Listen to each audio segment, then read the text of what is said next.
అందరికీ నమస్కారం. 16వ శతాబ్దంలో కళింగ రాజ్యంలోని ఒక వ్యక్తి పేరు చెప్తే ముస్లిం రాజులకు నిద్ర పట్టేది కాదు, వెన్నులో వణుకు పుట్టేది. అతనేమి రాజు కాదు, ఒక బ్రాహ్మణుడు. ఎస్, ఒక బ్రాహ్మణుడు. కానీ తాను పుట్టిన ఆ పరిస్థితులు అన్నిటినీ దాటుకొని తన ఎదుగుదల ద్వారా యుద్ధ నైపుణ్యాలు, పరాక్రమం, అతని యొక్క శక్తి సామర్థ్యాల ద్వారా కళింగ రాజ్యానికి సర్వ సైన్యాధ్యక్షుడయ్యాడు. పూర్తి కళింగ రాజ్యానికి సర్వం తనే అయ్యి నిలబడ్డ ఒక యోధుడు. 16వ శతాబ్దంలో కళింగ రాజు గజపతి ముకుందదేవ ఆధ్వర్యంలో బలమైన సైన్యాధ్యక్షుడిగా ఉన్నారు ఇతని పేరు నేను మీకు ఇక్కడ మెన్షన్ చేయట్లేదు. ప్రతి ఒక్కరూ నేను చెప్పే ఈ పాయింట్స్ని బేస్ చేసుకొని ఇతని ఎవరు అనేది మీరు సర్చ్ చేసుకొని ఖచ్చితంగా కమెంట్స్లో మెన్షన్ చేయండి.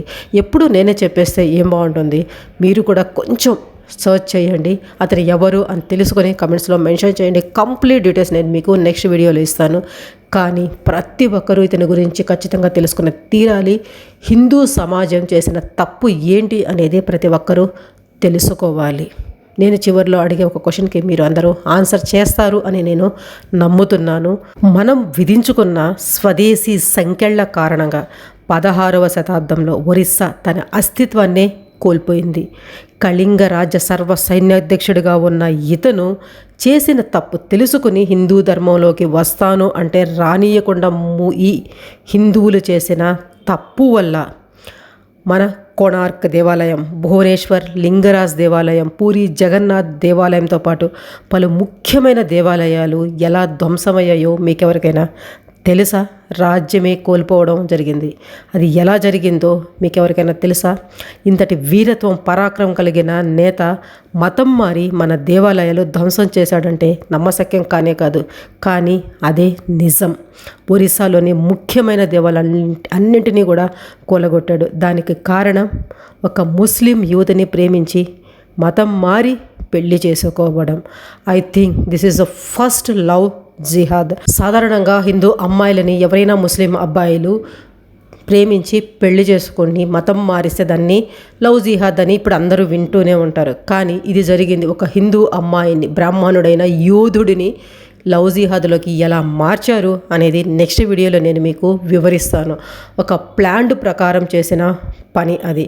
దాన్ని తప్పు తెలుసుకొని తను హిందూ ధర్మంలోకి వస్తానంటే ఎందువల్ల తనని హిందూ ధర్మంలోకి రానివ్వలేదు, దానివల్ల జరిగిన పరిణామాలు ఏంటి అనేది ఖచ్చితంగా మీరందరూ తెలుసుకొని తీరాలి.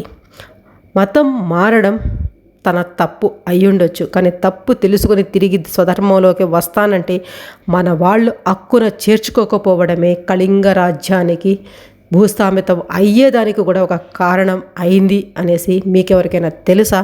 ఖచ్చితంగా ప్రతి ఒక్కరూ తెలుసుకోండి. హిందూ సమాజం చేసినది అప్పుడు తప్ప కరెక్టా అనేది నెక్స్ట్ వీడియో చూసి ఖచ్చితంగా మీరందరూ కామెంట్స్లో రాయాలి. ఓకే, వీడియో నచ్చితే లైక్ చేయండి, వీలైనంత ఎక్కువ మందికి షేర్ చేయండి. ప్రతి ఒక్కరు ఇతను ఎవరు అనేసి కామెంట్స్లో మెన్షన్ చేయండి. ఇతనికి 2 పేర్లు ఉన్నాయి. ఒక సెకండ్ పేరుతోనే ఎక్కువగా పాపులర్ అయ్యారు. ఆ పేరు కాతో స్టార్ట్ అవుతుంది. ఒక నల్లని కొండ అనొచ్చు. ఇప్పటికైనా మీకు అర్థమై ఉంటుందని ఖచ్చితంగా కామెంట్స్లో మెన్షన్ చేయండి అతను ఎవరు అనేది. Thanks for watching. జై హింద్.